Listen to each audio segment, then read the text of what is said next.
Energy intelligence. Powerful thinking for the global energy industry.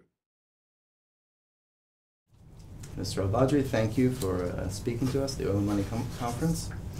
I just want to touch on a few things that you spoke about yesterday. You said the call on OPEC up to 2014-2016 would still be about 30 million barrels a day, correct? This is sort of your projections out to Yes, at the end of this year will be 30.7, right. And 2014 will be below 30 million barrel a day. Okay. We're talking about 29, maybe 0.7, 29.8. Okay. It means incremental demand growth over the coming years is mainly be met by non-OPEC oil or liquid supply. This is where your projections sort of see it going, correct? About 1 million barrels a day per year. For 2014, the demand increase will be about 1.1 million barrel a day. Mm-hmm. And 2013 will be about 0.8 MBD. So, and the non-OPEC supply will be about 1.1 this year and 1.2 next year. Right. Yes, there is no incremental demand for 2014. All of it will be absorbed by non-OPEC supply. Right. But however, this is if things stay the same. You know, you never can tell what's going to happen. You know, we have a spare capacity. Will be about 5 million barrels a day in 2014 because we invested a lot in the last 5, 6 years, 7 years. Right. So I mean, I guess that's the question. Should companies continue to invest given the fact that the call on OPEC is going to stay around 30 million barrels a day? Or do you see the call on OPEC going above 30 million barrels a day beyond 2016 and therefore you will need this oil? Call on OPEC will be increased after 2018. Mm-hmm. As we go on to 2035, we'll reach 37 million barrel a day. Mm-hmm. Okay. Yes. And do you have an idea of how much is being invested by OPEC countries? Well, in the range of 116 projects that will generate about 5 million barrel a day. Mm-hmm. Maybe 227 billion for the 5 years. Okay. Yes. I want to talk briefly about shale. You mentioned yesterday. You had some projections out. You said up to 2018, potentially production will be 5 million barrels a day. Are these the numbers that OPEC calculated, or are you using other sources to get to those numbers? Well, we have received a lot of reports, and we study a lot of reports, and we have our own study. And we think that right now is about production is about 2.5. Will go to 2.3 million barrel a day, and will reach maybe below 5 million barrel a day in 2018, and then that will decline afterward. Right. Really, if you look, if we have to invest, we have to cater for this decline in the future. But as we see it, there is no much of a challenge as to the point where we don't invest. We have to invest. We have to increase supply to cater for any unforeseeable future, and unforeseeable circumstances happen. Like now, we've been having this shale oil or tight oil, as they say it, for the last 3-4 years. And they said it will flood the market, it will so it will affect the price. Now, nothing happened, really.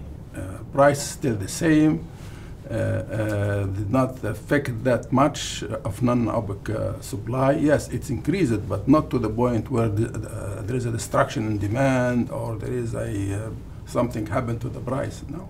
Yeah. So I think if circumstances stay the same, that will never happen. There is stoppage, outages somewhere, some political problem, some incident happen here and there. So OPEC must be ready at all time to come and add more to the market. Okay, right. You said about 60% decline rates in your talk yesterday. I want to just clarify what that, that was. When we make our own study, we just finished it. We have to present it to the conference next in December. Okay. So between that decline, June and now, the decline rate is about 60%. Over what period? Over 1 year. So each year. Each year, every each well it's well, by the way. It's not by reservoir. It's by well. It's 60% decline. So you have to drill more. The well will decline. You have to drill another well. So if you want to produce 1.4 million barrel a day, you have to drill 20,000 well. Right. So it's a lot of wells to produce 1.4 million barrel a day. Okay, I see. And this shale study, did you also look at the impact on and demand and how the shale oil would be marketed versus where OPEC countries are marketing their oil? Did your study cover that as well? I think this will affect the United States, because the United States now this shale tight oil is sweet oil, and sweet oil produced by Nigeria, produced by Angola, produced by Libya, produced by Algeria. 2 countries that have been affected, Nigeria and Angola. But Nigeria, as we know now, they found another market. Angola, they found another market. So it's really, there is no much effect at this time. Okay, you're not concerned.